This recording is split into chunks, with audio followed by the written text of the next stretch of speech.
Where we left off last week was that David was running for his life.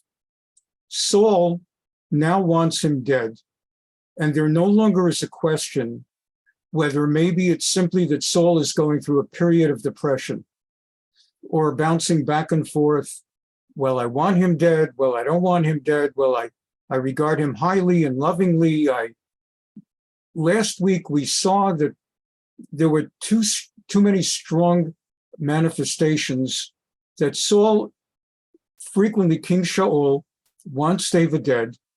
And although he occasionally transitions to a sense that really, I love David, David loves me, he is inclined continually to go back to wanting David dead. He shows his son Yehonatan, Jonathan, he's practically ready to kill him, throwing a spear at him, because Yehonatan, Jonathan, has helped save David's life by advising David not to show up at the dais of the monthly celebration of the new month, Rosh Chodesh. Shaul's daughter, Michal, who's married to David, has protected his life by lowering him down the window so he could escape, even though there were guards at the doors and gates. And Saul wants him dead. And against this backdrop, I have to teach you one or two quick things so you know the references. Okay. First of all, lechem hapanim, the showbread. Let's just see if I could pull it up quickly here. Let's do this. Okay, let's try to find showbread. See if I could let's just find, let's do this. And then that'll allow me to do this. And then that'll allow me to do this. And this, images of showbread. Okay. At the Beit HaMikdash, at the Holy Temple, this is not exactly the way it looked, but this is an illustration. Actually, the showbread looked different, and we'll take a look in a moment at some different depictions. But in the Holy Temple, there was an altar. And on the altar, there always was showbread, lechem hapanim, 2 stacks, 6 each, of 12 of these breads. This is another depiction. It shows them more like thicker rolls. It's closer, but the same idea. There was the altar and 2 stacks of 6. Let me just see if I can find a better version of it that looks more like what the historic showbread. Again, you could just see there are a lot of different depictions. The showbread, the lechem hapanim, had a particular structure, a little more like this. It was 12 of these, and that is, there was the bread, and it stood up on all sides, so that it had like the structure of like an open box, like the bottom half of an open box, and there were 6 on top of each other, and that was in the Holy Temple, the showbread. And this one looks like closer. All right, no, not really, but okay, you get the idea. And the idea was that there were always 12 showbreads, lechem hapanim, on the altar, always. Every Shabbat, the new showbread was taken off, and the old one was taken off, and the new one was put on, so that it always had 12, and it represented that God always provides food. And that was the point of the showbread. God always provides food. And this is important. It'll come up in a few moments. You'll see how and why. Now, the temple has not yet been built.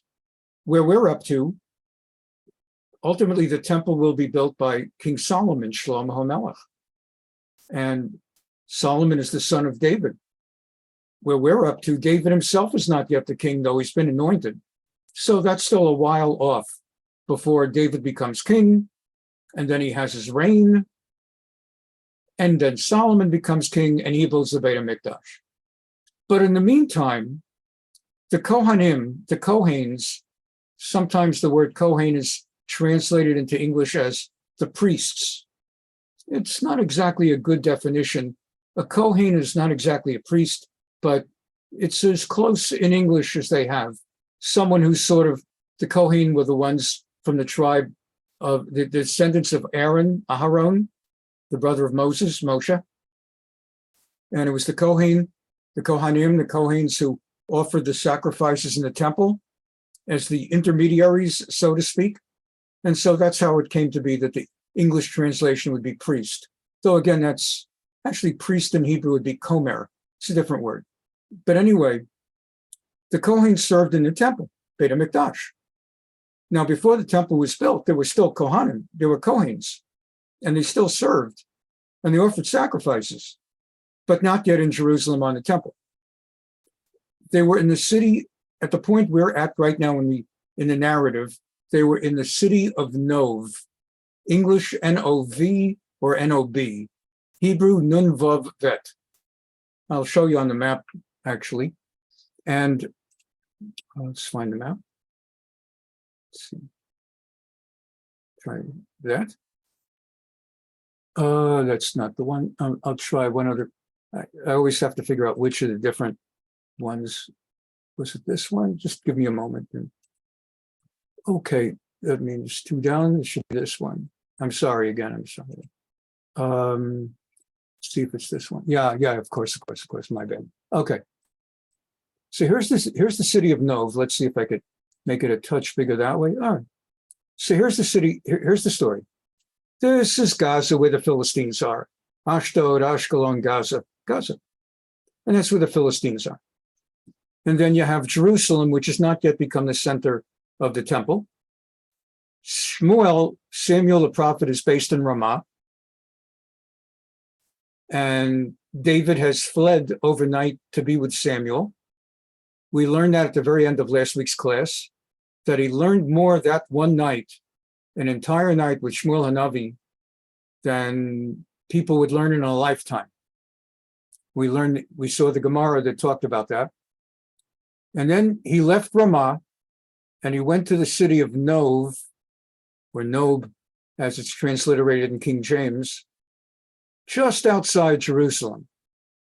Jerusalem has not yet become the city of David, the place of the Beit HaMikdash, the Holy Temple. But the Kohens are based right outside of Jerusalem in the city of Nov. And David flees there. And you'll recall Jerusalem is on the border. We learned this of the tribes of Benjamin and Judah. They're two tribal regions. Benjamin has a smaller region because there were fewer Benjaminites. Yehuda has more because there were more Yehudim, Judah people, now transliterated to Jews. And so that's Nov. And David's going to flee there. Okay. So that is background. In the city of Nov, you have all the Kohens, the Kohanim. And even without a temple, they have the showbread, the lechem hapanim, which gets changed every week. It's a ritual thing. And the Kohanim eat it. The Talmud talks about the miracle of the showbread, of the lechem hapanim, that from those 12 loaves, approximately the size of what I showed you in the illustrations, even if they're a little bit differently shaped, but it's that amount of quantity.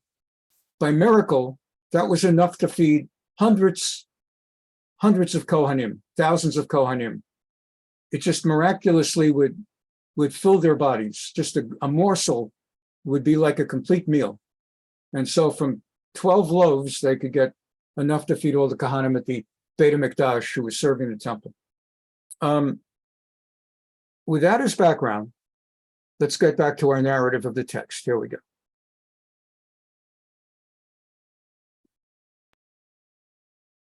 So we left off last week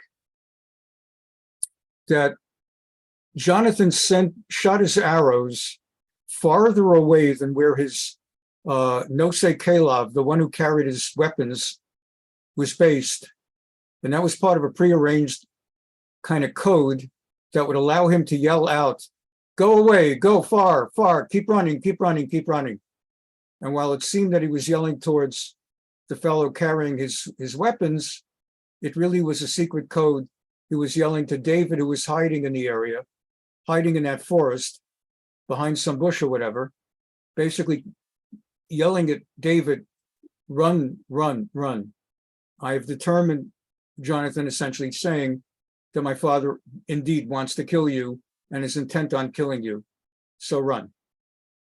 So where we left off was when the young man, Hanar, when the young man, the one who carried Jonathan's weapons, when he ran far, far, far in order to get those way overshot arrows, David quickly emerged out of his hiding place, and he bowed down to Jonathan, who, after all, at that moment is the Prince of Israel, the heir apparent, though we know it's not going to happen.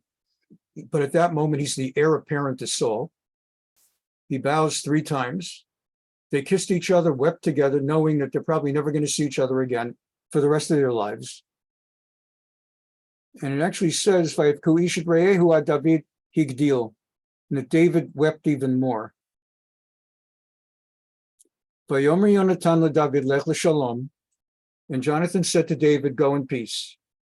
And remember, no matter what, Asher nishbanu shnenu, anachnu b'shem Hashem lemor. Remember, as the two of us have sworn to each other, in God's name, Hashem yihiyeh bein yu veinecha, may God always be between you and me, bein zari bein zaracha, between my children and your children, ad olam, forever. May he be witness to this covenant that we forever will have for each other. And after we're both gone, we'll make sure that our kids know that they have to watch out for each other's kids. And that's where we left off. Vayakam vayelech v'notan ba'ir. And so David got up and he departed, knowing that the king intends to kill him. And Jonathan went back to the city to return to his father and his father's wrath, but to return to his father. Because in the end of the day, the father's not going to kill Jonathan. The whole motivation of the father to want to kill David is he doesn't want David taking the dynasty from Jonathan. Vayavo David Noveh, and David arrived at the city of Nov. The way Hebrew grammar works, sometimes it could say Vayavo David El Noveh, and David came El to Nov, and it also could say Noveh, where it's kind of a contraction. But basically, he arrives at the city of Nov, because again, it's right where it's very close to where he's been. El Achimelech Kohen. Now, the Kohens, the Kohanim, it was a city of Kohanim, and their leader, the chief Kohen, was Achimelech. And Vayecharad Avimelech likrat David.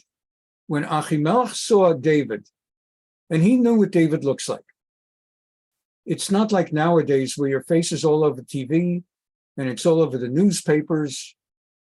In those days, you did not have that kind of notoriety where a face would be everywhere. But someone as important as the high Kohen Achimelech, someone on that level would have had reason to encounter David and would know what he looks like. David, after all, along with the king, is the most famous of all the people in Israel, having slain Goliath. Vayomerlo, and he's a little shaken up, because a man like David does not just show up by himself. This is important. Like, again, keeping politics out of it. So I'll say both Trump and Obama to cover both sides. But imagine the doorbell rings, you open the door and there's Obama with Trump. And there's nobody with him. And it's basically Obama who stops by, look, my car's out of gas. Do you happen to have a tank of gas? I think a quart of gas I could put in my, I don't know. We're driving by, we need a restroom. And it's Trump or Obama, your front door. I mean, it's like you're actually, either it's an imposter who looks a heck of a lot like the guy, or it's actually could be, it could be scary. Like, what is this? And so David, to show up pretty much by himself. It concerns the Kohen. What's going on? Vayomer lo madua ata levadecha. And the Kohen asks, what are you doing here by yourself? No one's with you. You're David, right? When it killed Goliath? Vayomer David lachimelech haKohen. And David says, what's David going to say?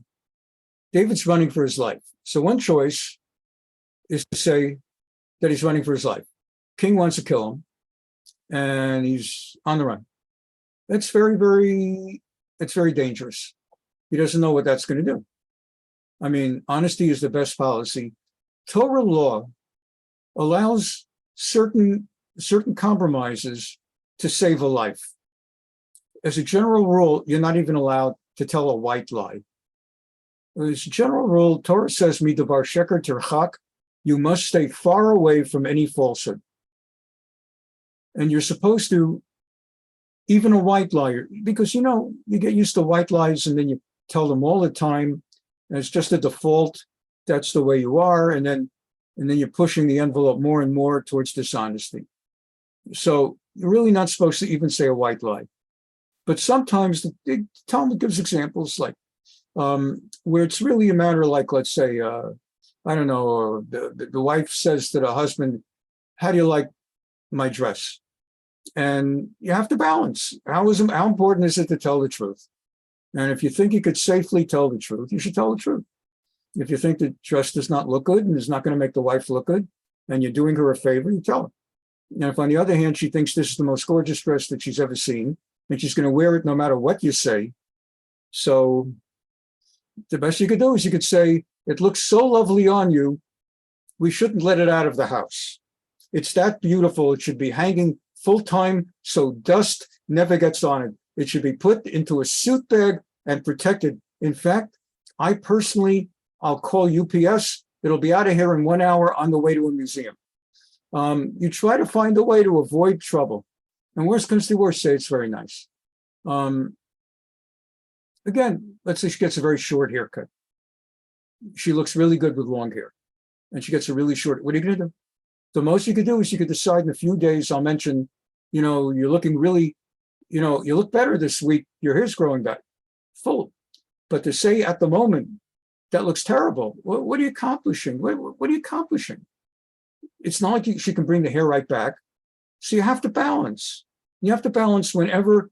So we had like situations where Jacob, and his twin brother Esav wanted to kill him. And Jacob was running for his life. It's the whole story that Yaakov had to flee from his parents and go to Lavan, his mother's brother, his uncle, who also soon became his father-in-law because he married Lavan's daughter, first Leah and later Rachel. And there's even a midrash that Bilhah and Zilpah might have been his daughters. That's a whole other story. And then after 20 years with Laban, he returns to Israel to go back to his parents. By now, Rivka has died, but Yitzchak is still alive. And as he's going back, Esav encounters him. And there's this moment where Yaakov is terrified that Esav might want to kill him, because 20 years ago when I fled home, that was the last piece of news in the family, that Esav wants to kill me. And it turned out 20 years later, maybe Esav no longer wanted to kill him. There's a midrash, he still wanted to kill him. Regardless, after their encounter, Esav says to Yaakov, after 20 years, wonderful to see you, my brother. I'm going back to Mount Seir, the location that God gave my people, Edom. I'm going back to the land of Edom. Why don't you come with me with your wives, your children? And Yaakov could just come right out and say, I don't want to go back with you. I don't want to be near you. You're bad news. I don't want my wives to encounter you. I don't want you near my wives. I don't want my kids to have you as an uncle. But he doesn't say it that way. He says, it's a gracious offer that I should come and live under your protection. But you're on horse. You're a general of an army. You've got 400 men with you, soldiers.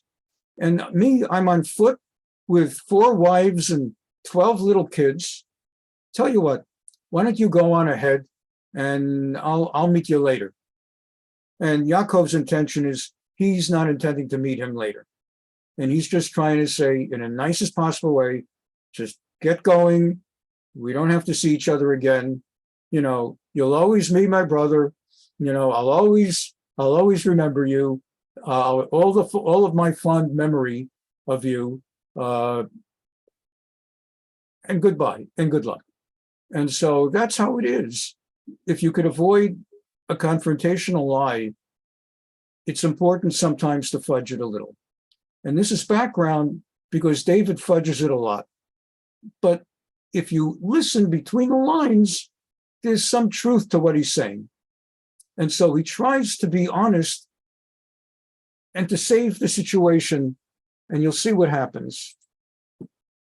The Kohen asks, what are you doing here? You and I know what he's doing there. What he's doing there, he's running for his life so that the king doesn't kill him. But he chooses not to tell that to the Kohen because he's afraid the Kohen might analyze it and decide, well, if you're deemed by the king to be a mored b'malchut, a rebel against the throne, I can't lend a hand of assistance and succor to you. I can't be part of a rebellion against the throne. So David doesn't know what the Kohen's response is going to be. So David says, listen, what am I doing here? It's secret. I'm on a secret mission. I've been sent by the king. Basically, Hamelech tzivani davar. The king has ordered a thing. The translation, he's ordered me on a mission, is, as often is the case with Sepharia, the wrong translation. It simply doesn't mean that. He says, tzivani davar. Davar means a thing. The king commanded me a thing. Vayomer elai, and he said to me, Ish al yeda me'uma et hadavar asher anochi sholechacha. No person should know, let no person know anything regarding why I'm sending you. Va'asher tziviticha, and what I have commanded you. And so in David's mind, he's trying to stretch the truth, to have some rooting in the truth, that as if to say, what am I doing? I'm running for my life. I can't tell you that. So what am I doing? It's a secret. It's a secret thing. What kind of secret thing? Well, the king said certain stuff, and that effectively sent me away. And that's what David's trying in a surreptitious way to not come out. He doesn't want to lie. He wants to be true. Doesn't want to make the Kohen think that the Kohen's going to have a hand in a person who's an enemy of the king. So basically, I'm on a secret. It's a secret thing. The king said stuff, and essentially it has sent me far away from the king on a secret trip. But the way it comes out and can be understood is it's as though I'm on a mission for the king. King basically sent me, like CIA or something. It's a secret mission. I'm a spy, and I can't tell you what it is, but it's for the king. Okay. Et hana'arim yodati el makom ploni almoni. So basically, I have other people with me. The reason I'm here all by myself is that I've sent those other people sort of ahead of me to the secret meeting place. That's why I'm here all alone. Why is he actually there all alone? Because he's running for his life.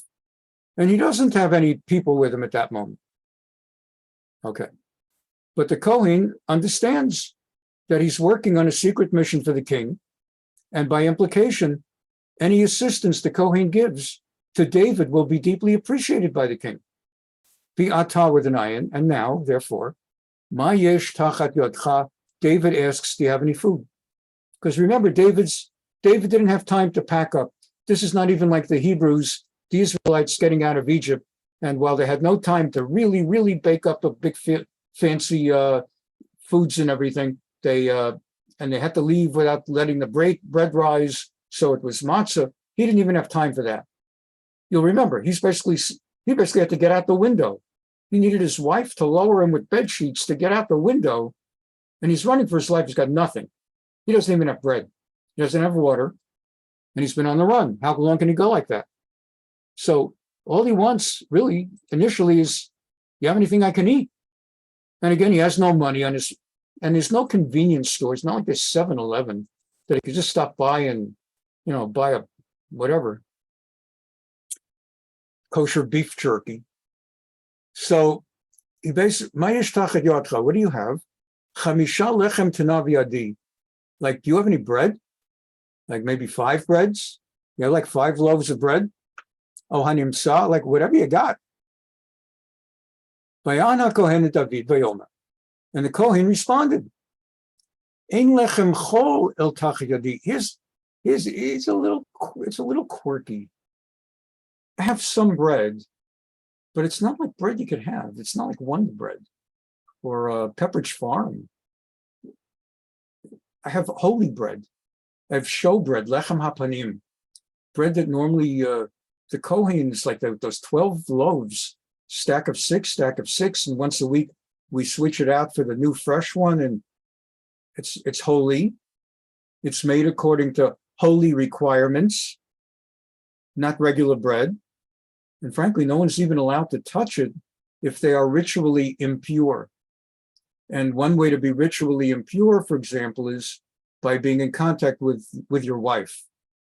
That would be a way to be ritually impure. You may remember, if not, I'm here to remind you, that when the Jews got the Torah at Mount Sinai, the Jews were commanded by God through Moshe, for 3 days before getting the Torah and the 10 commandments, the 10 pronouncements at Sinai, they were required, husbands and wives were required to separate physically.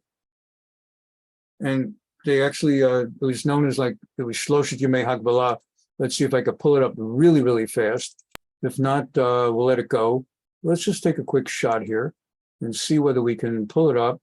It would be in Tanakh, it would be in Exodus, it would be around chapter 18, give or take. Let's see what it says here. 19. Okay, let's see. And so the Jews come to Mount, and Moses went to God, went to the mountain of God, and God said that this is a very special moment. He's about to reveal himself to the entire nation. And he tells Moshe, I will come to you in a thick cloud in order that the people may hear when I speak with you and trust you thereafter. This is known as Gilu Shekhinah. So go to the people and warn them to stay pure today and tomorrow. Let them wash their clothes and let them be ready for the 3rd day. For on the 3rd day, Hashem will come down in the sight of all the people on Mount Sinai. So you set boundaries, Shloshet Yemei Hagbalah, you'll set boundaries for the people, and no one's allowed to touch the mountain, and 3 days of purification. Be ready for the 3rd day. The men among you shall not go near a woman. Not again, Sepharia, should not touch a woman, basically. Okay. And it was on the 3rd day in the morning that suddenly there was shofar sounds coming from the sky, and there was the thick cloud of God and a tremendous trumpeting sound of the shofar. And before you know it, God was speaking the 10 commandments. You shall have no, I am the Lord your God who brought you out of the land of Egypt, the house of bondage. You shall have no other gods besides me, etc., etc. Okay, so let's get back. So the Kohen is telling David, there is holy bread here. You need bread? I have bread. But it's not ordinary secular bread. Ein lechem chol. Rather, only consecrated bread. Ki im lechem kodesh yesh. I only have lechem hapanim, the showbread that we Kohens, Kohanim, eat from. And no one is allowed to even touch this, much less eat it. Im nishmeru hane'arim ach me'isha. It must be that any of the young men in your party, if I'm going to give you 5 loaves, I'm sure you're not eating all 5 loaves by yourself.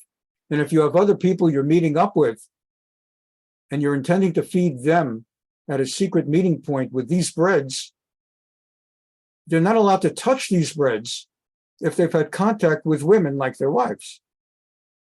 Vayan David et Kohen vayomer lo, and David responds to the Kohen and says, Ki im isha atzura lanu kitmol shalshom. We have not had any contact with women in recent days, basically. B'tseiti vayu kleha na'arim kodesh. As I left, all the people were in states of purity, not having been in contact with women, wives for 3 days, and all their vessels are in states of purity. It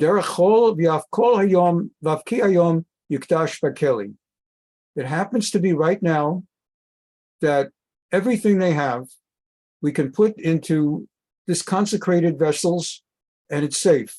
It'll stay pure. Don't worry about it. And whereas the Kohen might not have trusted an average guy, an average guy tells you stuff, who knows what they know. Give an example. I'm a rabbi, and I've had people over the years meet with me and tell me their story. I'm a rabbi. So I'm a rabbi in a congregation, I have a rabbi's office. Someone comes in, Rabbi, can I have a few moments with you? Sure, come on in. What's your story? And whatever their story might be, I don't want to take all the time out and go through it, but part of their story will be, Rabbi, I grew up in an Orthodox home, and then for various reasons, according to their particular narrative, my life took me on a different path. And I became non-Orthodox, non-religious, non-this, non-that. Anyway, as they tell me their longer story, and we talk and we listen, it emerges that the way the story had begun, they grew up in an Orthodox home. I don't bother to hurt their feelings or tell them, but I hear enough to know you did not grow up in an Orthodox home. You think you grew up in an Orthodox home because your parents told you grew up in an Orthodox home. You did not grow up in an Orthodox home. Your home was non-kosher. Your parents told you we never ate pork, and we went to congregation 10 minutes a year. We went to synagogue on Yom Kippur for 10 minutes, but we always went to an Orthodox congregation for those 10 minutes a year. And when your grandfather died, we got an Orthodox rabbi for the burial, and that means we're Orthodox. Well, that doesn't mean you're Orthodox. I don't hurt anyone's feelings, and that's not the point of his story. So another example where you don't have to blurt out what you don't have to. But regular people walk around describing and talking, and they don't know what they're talking about, especially when it comes to Jewish ritual. So for an average guy to tell the Kohen that I'm in a state of purity, my guys are in a state of purity, the vessels are pure, I suspect this Kohen would not have been willing to risk the wrath of God by putting the holy breads with an average guy saying to him, don't worry, this is pure. But he's talking to David, and everybody knows David. David is famous. People don't know he's been anointed to become king, but they know David. They know he's holy. They know he's chosen. He's loved and especially by God, and he's married to the daughter of the king, and he killed Goliath. Okay, and he just killed Goliath. An incredible miracle. All right. So, Vayeten lo Kohen Kodesh. So the Kohen gave him the holy Kodesh, means sacred, but consecrated. Gave him the holy bread. Ki lo haya sham lechem, ki im lechem hapanim. There was no other bread in Nov at that moment except for the holy consecrated bread, hamusarim lifnei Hashem, that is specially consecrated for God. Lasum lechem chom bayom halakcho. And it was like the day that they were going to switch the breads for the new ones, and they're going to get rid of the old ones. The Sham, now as this is going on, as fate and history and God's will would have it, the Sham ish me'avdei Shaul bayomahu ne'atzar lifnei Hashem. It just so happened. And when a rabbi says it just so happens, he doesn't mean it the way regular people do, because things don't always just so happen. They happen because this is God's plan. And why is it God's plan? Sometimes only God knows.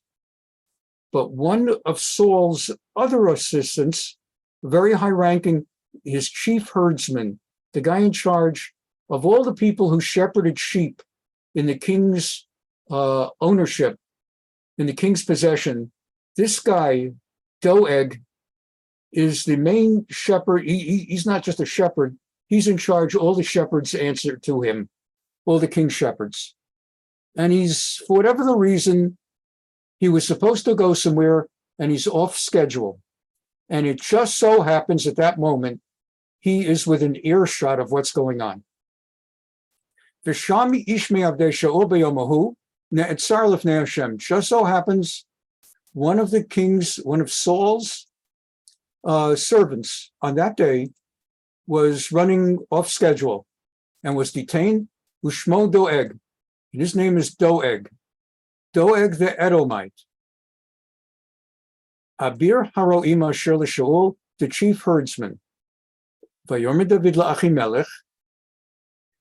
Meanwhile, while he's within earshot and they don't notice him, David, having just been given the 5 showbreads, further asks Achimelech, the Kohen, do you have any weapons?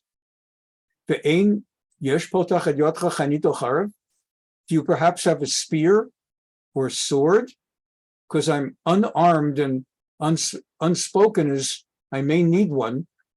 You know, if Saul is coming to kill me, and if I get attacked, I'm going to need something to protect. Do you have any weapons? Now, the thing you could ask yourself, and that's what you're going to see right now, in a city of all priests, in a holy city of all Kohanim, there's not going to be any weapons. Can you imagine that? You know, we as Americans, particularly with the Second Amendment and everything, you have all these gun lovers who are Second Amendment aficionados, and then this is non-political. You have all these other gun lovers who don't even know there is a Second Amendment, but they're busy loaded up with guns to kill people on Saturday night. They're not sure who yet because it's only Monday, but come Saturday night, they'll find 10, 15 people to shoot. So we can't imagine a city. Can you imagine a city in America where there's no weapons? A city anywhere, but especially here. So anyway, there's no weapons in the city except for a museum piece. The sword of Goliath. That's a museum piece. He said, do you have a spear or a sword? I didn't bring a sword with me. I didn't bring like a holster or weapons or the king. It was something very urgent from the king. There was no time to wait. Well,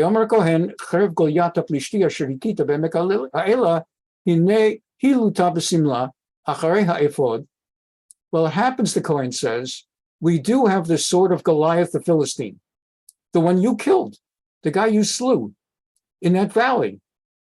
It's wrapped up in a protective sheath like a museum piece. If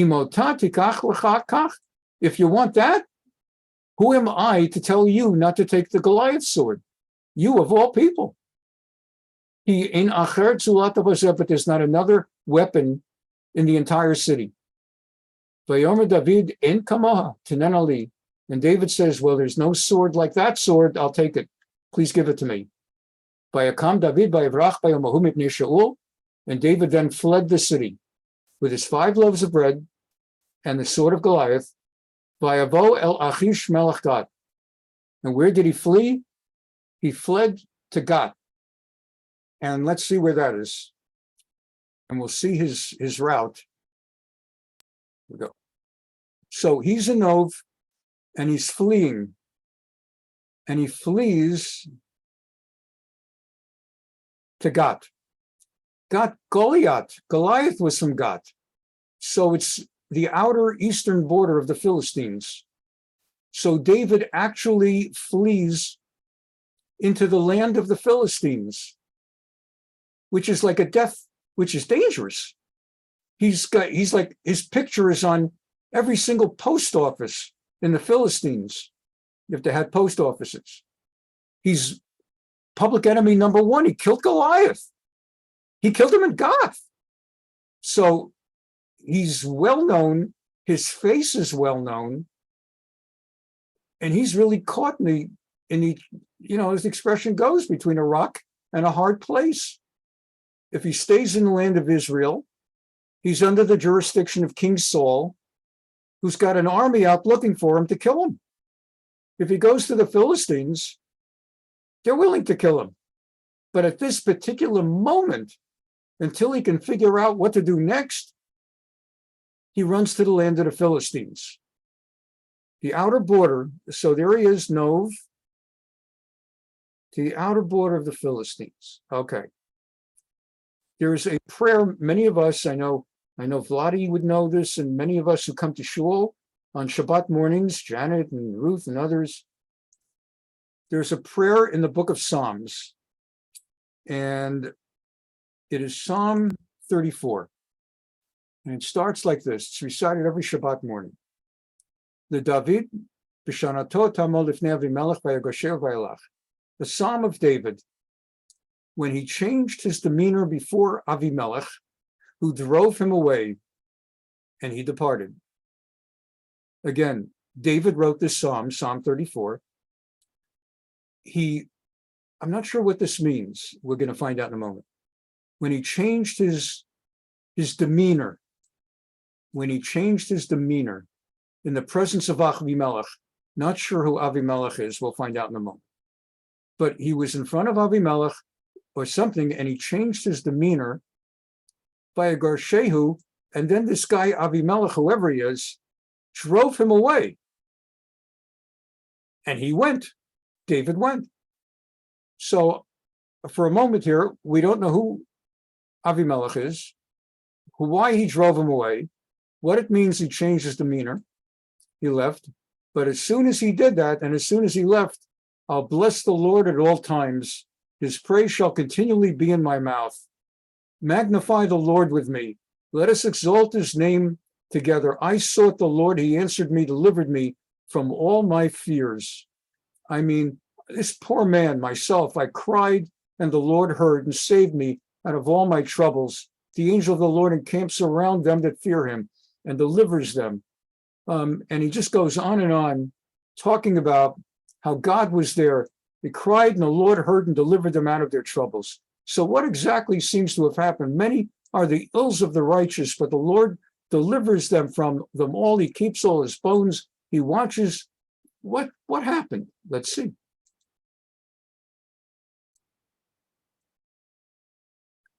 Vayakam David vayavrach vayomahu mipnei Shaul. So David flees from Saul. Vayavo el Achish melech Gat, and he comes to Gat, the city in the Philistines' land where he killed Goliath. And King Achish is the name of the king. And that other name that we just saw a second ago, let's get that up. That other name, Avimelech, which literally means Av means father, Melech means king, king father. That is the general name for the king of the Philistines. Just as the general name for the king of the biblical Egyptians is the Pharaoh, and the head of Saudi Arabia is the sheikh or whatever he is, and the head of the United States is the president. The head of those Philistines is the Avimelech. So Achish, let's bring that back down. There was a mistake. So Achish is Avimelech. There we go. So he flees into the Philistine land, city of God, presence of Achish, the Avimelech, and he shows up, and the slaves and servants to Achish say to him, "Oh my gosh, look who just showed up! That's David. That's David. That's the one who killed Goliath. What's he doing? Wow, we've been searching all over. We want him dead or alive. He's the guy that killed Goliath. Wow, that's the one of whom they sing in Israel. Saul is slain his thousands. David is tens of thousands. That's the one." And when David saw and heard what they're saying, he knew he'll be executed in moments. Vayasem, he's in the hands of, he's a dead man. Vayasem David et hadavarim ha'ele b'lvavo. As David heard them talking to the king, he immediately understood what's about to happen. Vayirama, he was terrified. Mipnei Achish melech God, in the presence of the king, Achish, the king of God. And Vayeshano et ta'amo, he changed his demeanor. Vayeshano et ta'amo. What was the wording of that psalm? Bishano to et ta'amo. Vayeshano et ta'amo. He changed his demeanor, and he acted like a crazy man, and he started dribbling spit, saliva from his mouth, like rubbing it into his beard. Vayeshano et ta'amo be'eneim. He started acting like he's a mentally ill San Francisco homeless man. By Holel Biadam, he started acting like truly mentally ill. By Tav al Datot Asha'ar, and he started, like, for example, with his fingernails scratching on the walls, on the doors of the gates. So he's making noises, he's dribbling saliva, he's scratching. Vayored Riro El Zakaino, and the saliva, the spitum, is going down his beard. And they bring him to the king. And they say, we got him. And the king takes a look at him. Vayomer Achish Avadav, and the king says to him, you really? Hinei tir'u ish mishtageh. The guy's meshuggah. That's where the word comes from. You heard of meshuggah? Where he's meshuggah? He's mishtageh. The guy's raving lunatic. I have the misfortune to be the king of all the countries in the world, to be a king. I have the misfortune to be the king of a country of lunatics. I need another one. You've just brought me a guy who's raving mad. Lama tavilo toelai. Why did you bring him to me? Do I lack madmen? Do I lack crazy people? This place is like San Francisco.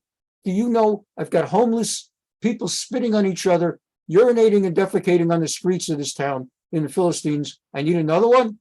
Do I lack madmen that you have brought this fellow to join them and rave for me? You think I want him near me? Hazeyavo el beiti, get him out of here. So as we close up for the night, as we start to wind down, we go into chapter 22. Vayilach David Misham, David saved his life. And that is the psalm with David is thanking God Almighty for saving his life.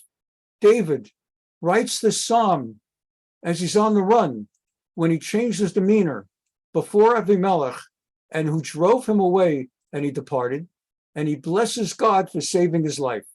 Here, my soul glories in you. Here I had no hope, and I begged you, and you answered me, and you delivered me. You gave me the idea of what to do, and it worked. And you had an angel surrounding me that delivered me. It's a miracle. And so he understands, like, I cried out and you heard. So we continue now with the text. He's on the run for his life, and he's still got life. So he goes, Vayimalet el Ma'arat Adulam. And he now goes to the cave of Adulam, Vayishma'u Echa v'chol Beit Aviv, Vayerdu elav Shama, and his family gets the word. David is in the cave of Adulam. And where is Adulam? Let's just take a very quick peek here. So Adulam is over here. Again, so he's run. First he ran to Gath. Now he's running back this a ways. He had to get out of Gath. Now he's back running where Saul has jurisdiction that could kill him. And he stops off in this cave. And as you see, he's going to have to flee out of the country. So since it's not safe to flee where the Philistines are, he's going to have to go to the land of Moab. So he's on the run, and he stops at the cave of Adulam.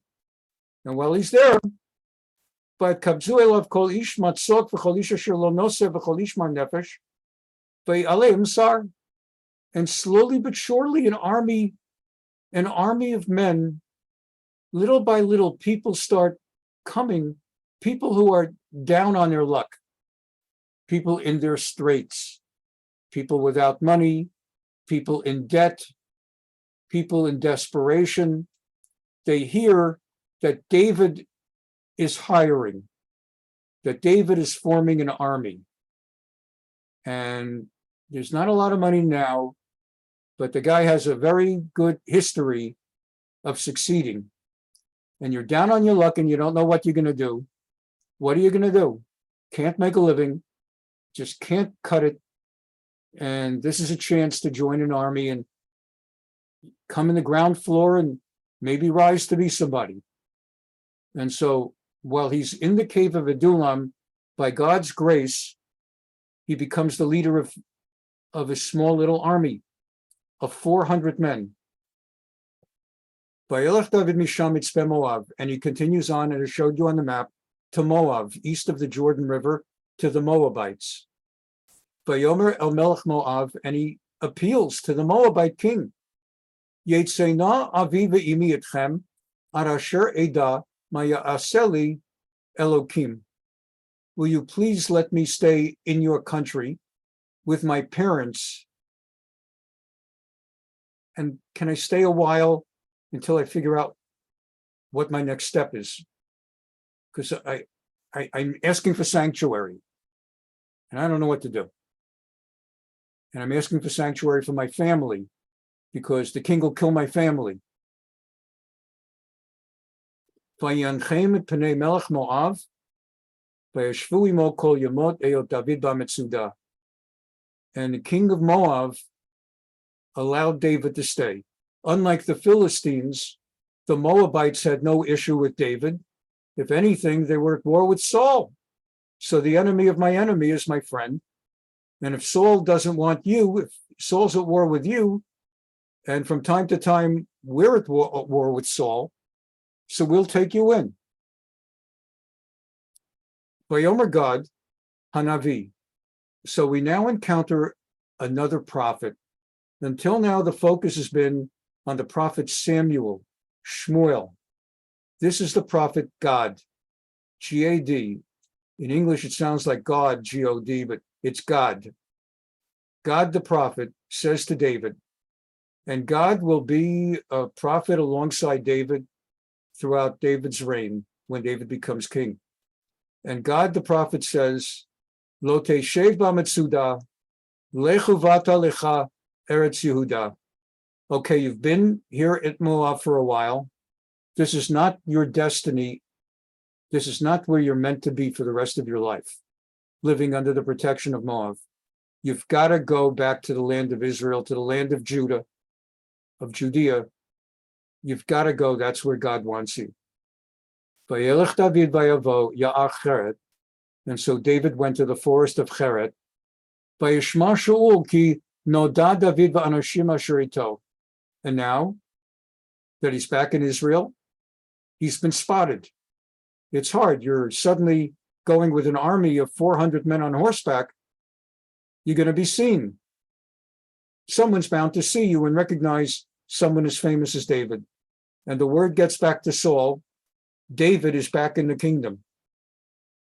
Shaul yoshev b'givat tachat ha'eshel b'ramah v'chanito b'yado v'chol avadav nitzavim alav. And Saul at this point is in the valley in Giv'ah. That's where he had been when they attacked the Philistines. You may remember they were based in Giv'ah. And this is that area near where Samuel is in Ramah, and Saul has a spear. And so Saul says to his closest servants, the people of Benjamin, Bnei Yamini, Benjaminites, his own tribe, the ones with whom he is closest, Gam Bnei Shimuna Bnei Yamini, Gam lekolchem yiten ben Yishai Sadot Ukramim, lekolchem yasim, Sarei Alefim Sarei Meot. He says, I need you to gather together into an army now, and I will reward you very, very richly, because I'm the king of Israel.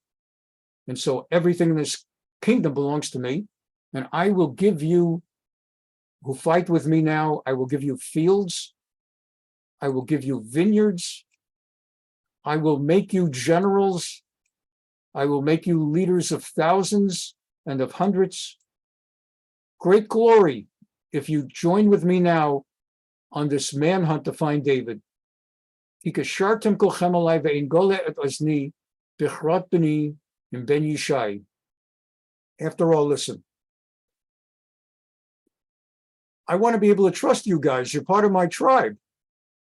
So it's very, very good, and I'll treat you well. Of course, if you don't follow with me, it raises for me the question, why aren't you following with me? Why haven't any of you come to me already and told me where David is? Are you not on my side? Are you on his side? Is it possible that you're not concerned about my interests and needs and concerns? That none of you has come to tell me where to find David?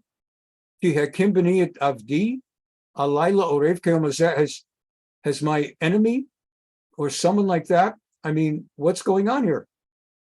At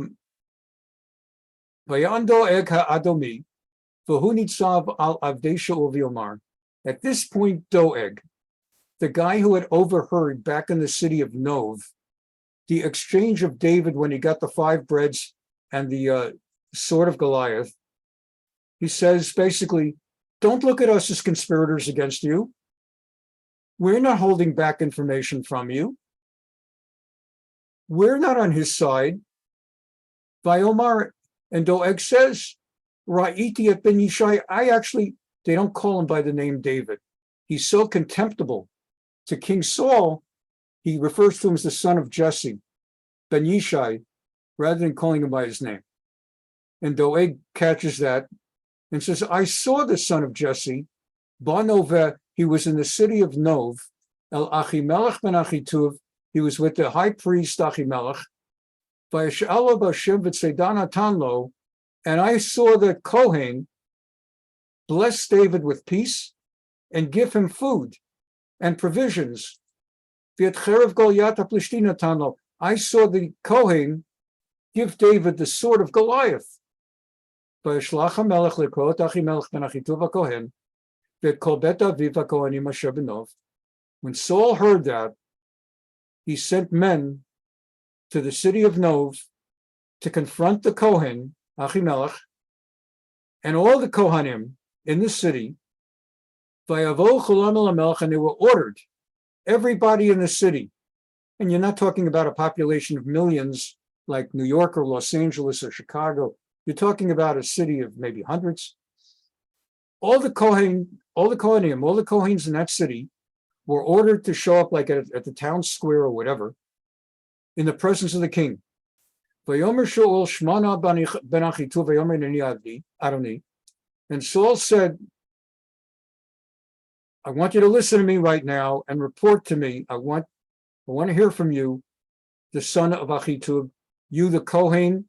He doesn't call him by his first name. He's being very stern and very angry. And the king said, and the Kohen says, here I am, my lord. And Saul says, why did you conspire against me and plot against me, you and the son of Jesse? When you gave him bread and a sword, and you wished him peace, and you blessed him. What, so that he should ambush me and kill me? And the Kohen said, God forbid, I had no idea. I mean, David, who among all your servants is more faithful and loyal to you than David? He's the king's son-in-law. He's your son-in-law. Who's more honored and esteemed in your palace? That's who I, what? Hayom hachiloti l'sholo be'elokim chalilali. Ayasim hamelech b'avdo davar b'chol beit David. Ki lo yadav decha b'chol zot. I mean, what are you saying? I had no idea there was a problem between you and David. I thought he's the most beloved, trustworthy, loyal. I thought, he's your son-in-law. I had no idea. Katana gadol, I didn't even know there was a little problem. Vayomer hamelech, mot tamut Achimelech, ata b'chol bet avicha. The king responds immediately, I order that you be executed and your entire family. Vayomer hamelech l'ratzim hanitzavim alav, sobu v'hamitu kohanei Hashem. The king ordered his immediate retinue of armed soldiers, I want you to encircle these people, and I want you to execute all of the Kohens in the city, the entire population. Kigam yadam im David v'chiyadu kivorechu, because they lent their hands of assistance and support to David. They knew he's fleeing from me. V'lo galu et ozni, they did not report to me. V'lo avu avdei hamelech l'shloch yadam lifgoa b'chonei Hashem. But the servants of the king, they didn't know what to do. They were terrified to strike, much less kill, the holy Kohanim, the holy Kohens, the holy priests. They did not dare, even at the king's command, to kill the priests. They didn't know what to do. Vayomer hamelech ledoeg. So the king looked at Doeg, the chief herdsman who reported this terrible report. And he said, Sov ata'u v'gaba kohanim. Well, then you single-handedly, I want you to slaughter each one of them. Vayisov Doeg ha'adomi, vayivgahu b'kohanim, vayamet bayomahu, shmonim v'chamisha ish. Doeg single-handedly, one by one, slaughtered 85 Kohanim. Each of them, who were dressed in the special garments of the Kohen, ve'etnov er ha'kohanim hikal fi charav, me'ish v'yad isha me'olel v'ad yonek, and they killed out the whole city. Everybody, men and women, children and infants, oxen, asses, and sheep, all to the sword. Everybody, except for one single son of the Kohen Achimelech, who managed to hide. His name was Evyatar HaKohen, Evyatar, the only one who survived the massacre of the entire city. By Evrach Acharei David, he fled to David. By Aged Evyatar, as we wind down, by Aged Evyatar LeDavid, Evyatar reported to David everything that had just happened to King Shaul, at Kohanei Hashem, that Saul had wiped out the city of God's Kohens, Kohanim. Vayomer David leEvyatar yadati bayomahu ki sham doeg adomi ki haged yagid li Shaul. I know who it was. I knew it. I saw Doeg, that chief herdsman. I saw him. Anochi saboti b'chol nefesh bet avicha. This is on me. I should have killed him. I saw him, the chief herdsman, as I was getting the bread and swords from the Kohanim, and I didn't do anything. This is on me. Shiva iti al tira. You, Evyatar, remain with me. Do not fear. Ki asher yivakeshet nafshi, yivakeshet nafshecha. The one who wants to kill me wants to kill you. Ki mishmeret ata imadi, and I will guard you pretty much forever, and he will. So it's quite a horrible, horrible story. Evyatar the Kohen is the survivor, and throughout David's kingship, he will be assisted in spiritual leadership, having at his side, essentially, God, the prophet, and Evyatar the Kohen. And the story that Talmud talks about Doeg as one of the people in the Bible who has no place in the world to come. It talks in a segment of the Talmud about the following people have no place in the afterlife in the world to come.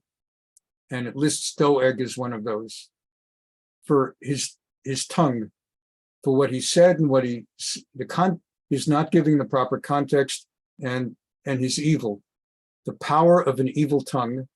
And not only that, but when no one else would strike the Kohanim, he personally killed the 85. As we close right now, on Sunday's class, we were learning about the massacre of the 35 at Gush Etzion. And it began, I won't take out the time, we're over time now, so we're going to break. but just very briefly, like in 1 minute's time, we learned that 35 members of the Haganah had been sent to Gush Etzion in 1948 at the time of the War of Independence. The village was encircled by Arab militias